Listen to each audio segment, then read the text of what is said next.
got ripped. And why did you decide to do that as the incident for? Wait, can you hold that sign up? The camera didn't... Yeah. Ooh, look at it. So go first, Gina. Okay. It was like the store shirt, like it was just a shirt that they both had their eye on, they got ripped. And we decided to do it because we wanted it to be a little bit like we were unintentionally wreaking havoc. Like not teenagers running around the mall being like, oh, I'm just going to throw things. Like it was an unintentional, like we're really clumsy and we're sorry about it kind of thing. So. And that kind of fit with the musicalization at the beginning, right? With Nikki and the stool and going into the fitting room. So that really, there's a nice build up to that. Okay, questions. We need 5 questions. Questions. I don't know if, okay, was the, when Nikki trips on the stool, was that actually supposed to happen? Yes. Yeah. Oh, no. I didn't even see it happen. Yeah, I didn't see it happen either, but yeah. No, it wasn't, but it actually kind of fit in because I'm supposed to be the clumsy one, and I'm the one who ripped it, so, you know, we're just retarded. Hey. Wait. No, not retarded. We're just really clumsy and stupid. We're immature children. Right. Yeah. Who make poor life choices. Yeah, that. But great fashion choices. Yeah, obviously, because I mean, who doesn't want some of this? Exactly. But here's the thing. Too. Yeah, with G. Even if it wasn't fully planned, it worked because, as Serena was saying before, it was part of that build-up. So the incident makes sense, which then makes sense that Stephanie's character is going to react. So cause and effect totally works. Okay, some more questions for them. It could be anything from their choice of costume to how they put the set together. Feel free to ask why I'm such a stupid face, because they're all options for questions. Why did you use the store as a Yes. Well, I think it was kind of, when we were like deciding what we wanted to do with it, we wanted it to be like a public setting, and something where there would be like an authoritative figure and like some kids and then bystanders. And the easiest way to do that is in like a mall or a school or something, so. It's very easy to set a place for silent film like that, because once you think about silent film, the first thing that comes into your head is a public place. So like a pizza shop, a mall, a store, something that someone can stare at and be like, oh, it's a mall, oh, it's a park. And because you can't say words to say where you are, so you have to use places. Yeah, in all those situations, it's very clear sort of, you know, what's happening, because there's people walking into the pizza place or the mall and the people who belong there, so. It's also, there's a lot of possibilities for a store like this, especially if it's so high-end that you have to keep up a certain, like, behavior in the store, so it's very easy for that to go wrong. So we thought that would be a good place to play with. Thank you very much. Okay, a couple more questions. Story, my friend. Why do you have a blackout in the middle, and why do you only use one table to stack all your clothes instead of using multiple? Why did you have a blackout in the middle, and why did you use one table to stack all your clothes? Well, blackout was time passing, because we were obviously like supposed to be working to pay off like the clothes that we had ruined and stuff. And so it was, you know, time in which, you know, Alicia would have come back into the store and picked out clothes and sort of taken advantage of the fact that now we have to essentially work for her. So the blackout was sort of just a time passing, like transitional thing. And what was the other one? Why there was well, we wanted to keep the space open, and I mean it's a more high-end store, and like no offense, but you usually have less stuff to buy in a high-end store, whereas like, you know, if you walk into like a wholesaler, it's full of stuff, and then if you walk into somewhere high-end, it's like, oh, we have these shoes and this shirt. Please enjoy. So it's a great focus for someone to go in, because when you go to the store, you usually, there's one main setup, so you go like, oh my god, that. You don't go looking at every other clothes or something that's right there in front of you. So that's why we were directed to the section. And I have to say, is to build on the working at the store, the second phrase of the plot, you achieve that very quickly and very clearly by linking your hooligan sign, the large one, to the actual paintings. And so it took 2 seconds, but it was clear that now you had belonged to the store. And essentially belonging to Stephanie's character, because she's the one who is holding up the sign. So that's a great kind of parallel thing from the set design point of view. One more question, and then we'll get into what really worked and what could be pushed further. So one more question for them. Could be anything about their thought or their creative process or challenges they had. Why did you decide to not film it and do it live? Great question. Why did you decide to not film it and do it live?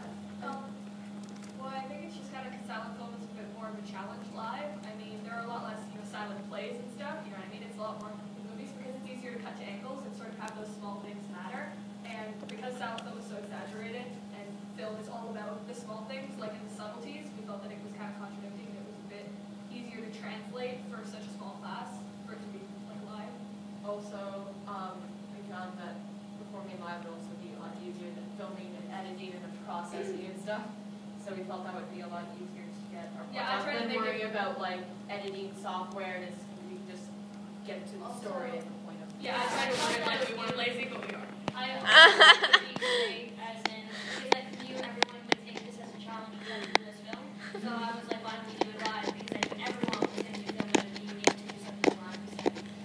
You had a huge challenge with the camera angles, and I remember this group at the beginning of the project saying, what are we going to do with the camera angles? And I thought that you definitely had a lot of diversity on the stage with your physical staging. That's a huge, huge challenge. Where are we going to put the focus? And you're right, with the subtle piece, how are you going to bring it out across? And yes, we're an intimate, small audience, we still have to do it. Thank you very much. Okay, what worked for you? What worked? What was good? Well, what was effective? We try not to be evaluative. The plot was very, it was very, like, I understood it completely. Like, it was very progressive and, like, it just went along very, very well. Yeah, plot. Okay, thank you. I like the fact that the stage is kind of filled with a bunch of like bright colors and stuff because it made it seem like they're not like dark colors are kind of dull. And it's like, but And also tied together really well with the sides and the colors all kind of fit. So there's bright and the yellow in space, you're right, dark colors really dull. And if you want that dark atmosphere, then it kind of works too. Thank you, Patrick, and then Adriana, and then Allie. I really enjoyed just like the state, like the setting up of the stage space specifically, where you only had basically one exit that you used, so it was very convenient for all the actors, and like how the stage was set up so you could use practically the entire space, but it still looked filled, and I believe I guess like the colors kind of helped with that to make it seem kind of just real. Stephanie! And also compact with that high-end store. Aww. Thank you. Sorry, they all fell over and her face just dropped. I hope I got that on camera. I think you did. Her face just dropped. It was so cute. She went your employees to go. Are you tired? No. Yeah, so the characters most of the time are pretty clear. Like the way, like for example, Stephanie Howell herself is very like clear that she's the manager, she's in charge of this is the high end store. Like she was above all of you. And then like how you guys came in, it was really clear that like not high end was kind of store people. Like you would, it's not your kind of thing. Thank you. You And won. that clear characterization really helps. This is the best video ever. Adriana.